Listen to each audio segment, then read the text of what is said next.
కరీంనగర్లో కేటీఆర్ మాట్లాడిన మాటలన్నిటి కూడా తీవ్రంగా ఖండిస్తూ పట్టు రాలేది ప్రభుత్వానికి అంటున్నాడు.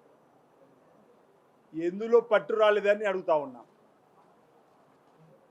ప్రజలు సంతోషంగా లేరు అని అంటున్నాడు. ఎందుకు సంతోషంగా లేరు అని అడుగుతున్నా. ప్రజలు కోపంతో ఉన్నారు అంటున్నాడు. ఎందుకు కోపంతో ఉన్నారని చెప్పిన మాట ఈ సందర్భంగా మా ముఖ్యమంత్రి రేవంత్ రెడ్డి గారి పైన కూడా ఈర్ష్య ద్వేషంతో మాట్లాడిన మాటలు. ఈరోజు పరిపాలన పైన పట్టు రాలేదంటున్న కేటీఆర్ గారిని ఒకటి అడుగుతున్నా. ప్రజలు సంతోషంగా లేరు అనడానికి కారణాలు ఏంటి అని అడుగుతా ఉన్నా.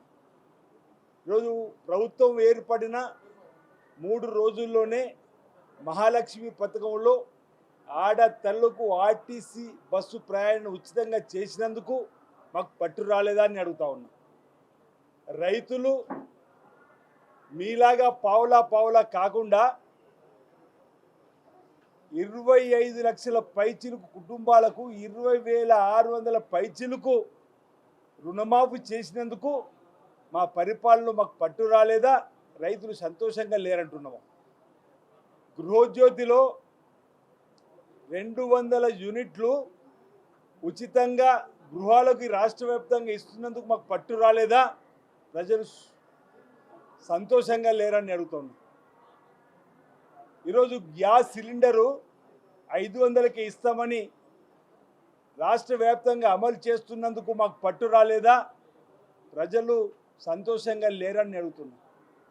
రైతులకు బోనస్ 1,206 కోట్లు సన్నవడ్లు పండించిన వాళ్ళకి ఇచ్చినందుకు రైతులు సంతోషంగా లేరా, లేదు మాకు పట్టు రాలేదా. ఈరోజు ఎందుకు పరిపాలనపై పట్టు రాలని చెప్పని పదే అంటున్న చెప్పిన మాట ఈ సందర్భంగా ఈరోజు ఎందుకు ప్రజలు సుఖంగా లేరనే మాట, ఎందుకు కోపంగా ఉన్న ప్రజలని చెప్పిన మాట అంటే 15 మాసాల క్రితం పదవిని వాళ్ళ పరిపాలనకు చర్మగీత పాడి ఈరోజు మా రేవంత్ రెడ్డి గారు ఇందిరమ్మ పాలనకు అవకాశం ఇచ్చినందుకు, అరే మాకు ప్రజలు పదవి నుంచి దించిరని చెప్పిన కోపం మీకుంది తప్ప ఆ మీలో ఆ నలుగురికే తప్ప ఎవరికి ప్రభుత్వం పైన కోపం లేదన్నమాట ఈ సందర్భంగా చెప్తూ, ఈరోజు ఆనాడు మీరు ఇచ్చినటువంటి బతుకమ్మ చీరలు గ్రామ పొలాల్లో బెదురుకు వాడుకున్నారు. మేము ఈరోజు ఆడ తల్లులకు మహిళా తల్లులకు 2 చీరలు చీరే సారేలాగా ఆడ తల్లును గౌరవించడం కోసం మేము ఇచ్చేటువంటి సంతోషంగా 1 కోటి మంది మహిళలు కోటీశ్వరులుగా మార్చాలని చెప్పంటే మహిళా తల్లులు మాపై ఎందుకు కోపంకుంటుంటున్నారు. చేనేత రంగానికి మీరు పట్టించుకోలే, ఈరోజు నూలుడిపోయి యాడుడిపోయి తీసుకొని వచ్చినాం, అందుకు చేనేత కార్మికులు మాపై కోపంగా ఉంటారని చెప్పిన మాట. ఈరోజు ప్రభుత్వం దయచేసి ఆలోచన చేయాలి. ప్రజలలో ఈరోజు పరిపాలన పైన పట్టు వచ్చింది మాకు, ప్రజలలో పట్టుపోయింది మీకు. అందుకే ప్రజలు మేము పక్కన పెట్టిండ్రు.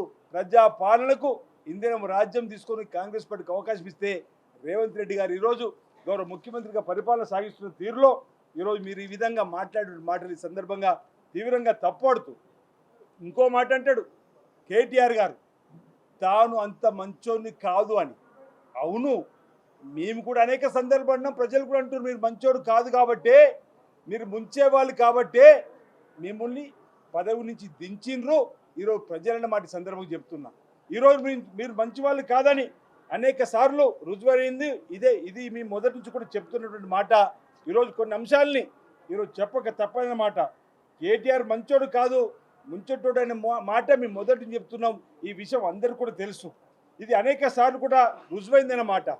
ఎందుకంటే గతంలో ఈరోజు వైట్ ఛాలెంజ్కు మా రేవంత్ రెడ్డి గారు గౌరవ ముఖ్యమంత్రి గారు ఆనంద్ విశ్వేశ్వర రెడ్డి గారు మీకు పిలిస్తే సవాల్ విసిరితే ఆనాడు డ్రగ్స్ టెస్ట్ కోసం గన్ పార్క్ దగ్గర మా రేవంత్ రెడ్డి గారు ఆనంద్ విశ్వేశ్వర రెడ్డి గారు వచ్చి 2 గంటలు వేడి చేసినా మీరు ఎందుకు రాలేదు అన్నాడు.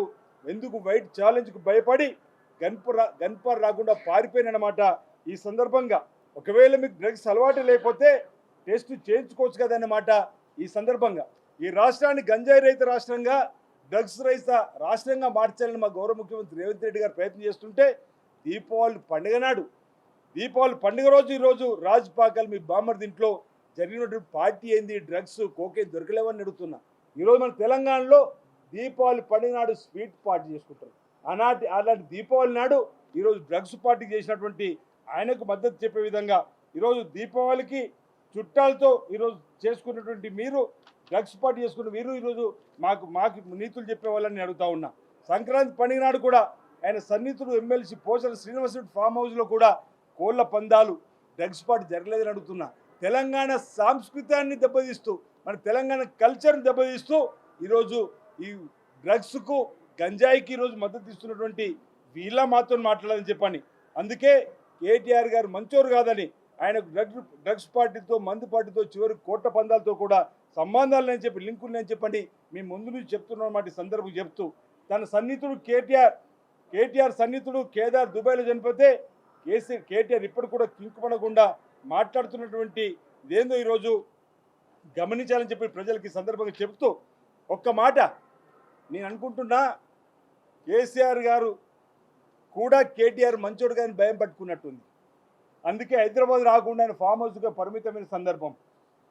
బీఆర్ఎస్ అధ్యక్ష పదవి కోసం ఎక్కడ తమను ఇబ్బంది పెడతారో అని ఇక్కడ ఒక అంశాన్ని కూడా కోట్ చేయాలి. వారి ఇష్టానుసారంగా మా ముఖ్యమంత్రి గారిని విమర్శిస్తూ గతంలో నేపాల్ యువరాజు దీపేంద్ర తన కుటుంబంలో 8 మందిని రాత్రి విందు పేరిట పిలిచి చంపేసింది. ఇక్కడ కూడా బీఆర్ఎస్ అధ్యక్ష పదవి కోసం తనకు కూడా ఎక్కడ ఆన్ చేస్తారో చంపేస్తారో చెప్పని బహుశా కేసీఆర్ గారు ఫామ్ హౌస్కి పరిమితం వేయమనేటువంటి భావన ఈరోజు ప్రజల్లో కలుగుతున్నటువంటి సందర్భంగా అందుకే ఫామ్ హౌస్ నుంచి బయటకు వస్తలేరనే మాట సందర్భంగా మేము అడిగేటువంటి మాట చెప్తూ ఓవైపు అసెంబ్లీ నడుస్తూ ఉంటే ప్రతిపక్ష నేత అసెంబ్లీకి రాకుండా జీతపద్యాలు తీసుకొని ఫామ్ హౌస్కే పరిమితం అవుతున్నటువంటి సందర్భంలో గజ్వేల్ ప్రజలు మా ఎమ్మెల్యే ఎక్కడ అంటూ పాదయాత్ర వేస్తూ ఈరోజు హైదరాబాద్ వెతుకునే పరిస్థితి ఈరోజు వస్తున్న సందర్భంలో ఈరోజు మీరు ముందుగా పదవి లేదనే మాటతోటి ప్రభుత్వంలో లేం కాబట్టి అవి వచ్చేయని చెప్పిన మాట ప్రతిపక్ష నేత పదవి క్యాబినెట్ ర్యాంక్ పదవి కాదంటున్నా, ప్రజలు మీకు ఇచ్చిన అవకాశం కాదంటున్నా. అసెంబ్లీకి వచ్చి ప్రతిపక్ష నేతగా ప్రభుత్వానికి సూచన సలహాలు గజ్వేల్ ప్రజలకు సూచనలు వారికి ఇబ్బందులు తీర్చవలసినటువంటి మీరు ఈరోజు పదవి మనకి ఇవ్వలేరు కాబట్టి పోయి ఏం చేస్తామన్నమాట. ఈరోజు అసెంబ్లీ మాట్లాడడానికి మొహం లేనటువంటి వీళ్ళు బహిరంగ సభ పేరుతో కూడా హడావుడి చేస్తున్న సందర్భం. పార్టీ ప్లీనరీకి వెళ్ళడానికి వాళ్ళకి అవకాశం ఉంటుంది కానీ అసెంబ్లీ రావడానికి మీకు అవకాశం ఉండదా అనేటువంటి మాట ఈ సందర్భం చెప్తూ ఈరోజు కేటీఆర్ గారు వ్యక్తిగత దూషణలు చేస్తూ నీ ఉడత ఊపులు చేస్తుంటే ఇక్కడ ఎవరు భయపడే వాళ్ళు లేరన్నమాట ఈ సందర్భంగా చెప్తూ అంటాడాయనే మేము పేర్లు రాసుకుంటున్నాం ఒక్కొక్కరి పేర్లు అని చెప్పని. ఒకరేమో పింక్ బుక్లో రాసుకుందామంటారు, ఒకరేమో బ్లాక్ బుక్లో రాసుకుంటామంటారు, ఒకరేమో రెడ్ బుక్లో రాసుకుంటామంటారు. అరే మీ 10 ఏళ్ల పరిపాలన అవినీతి అక్రమ పరిపాలనలో ప్రశ్నించే వాడిని అక్రమ అరెస్ట్ చేస్తూ ముందస్తు అరెస్ట్ చేస్తేనే భయపడలేని సందర్భం అన్నాడు. మీ ఉడత ఊపులకు ఇప్పుడు మేము భయపడతాం అంటున్నా. ఈరోజు రేవంత్ రెడ్డి గారి గురించి కూడా ఒక విషయాన్ని ఈ సందర్భంగా చెప్పాలి. ఈరోజు అనేక సందర్భాల్లో కేటీఆర్ ఇప్పటికీ ఒకటి గుర్తుంచుకోవాలి, తెలంగాణ ప్రజలు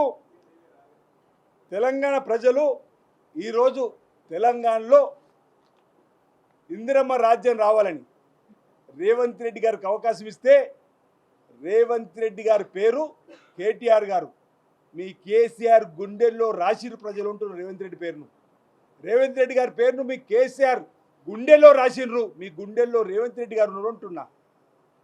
ఇప్పటికీ ఇంకా అధికారం ఉందని కరీంనగర్లో వచ్చి నీ కార్యకర్తల కోసం మాట్లాడే మాటల్లో మా నాయకత్వాన్ని తప్పుబట్టే విధంగా ఈరోజు కించపరిచే విధంగా మాట్లాడితే ఖబర్దారనే మాట సందర్భం చెప్తూ మీరు ఒకటంటే మీరు 4 గంటలకు సిద్ధంగా ఉన్నాం.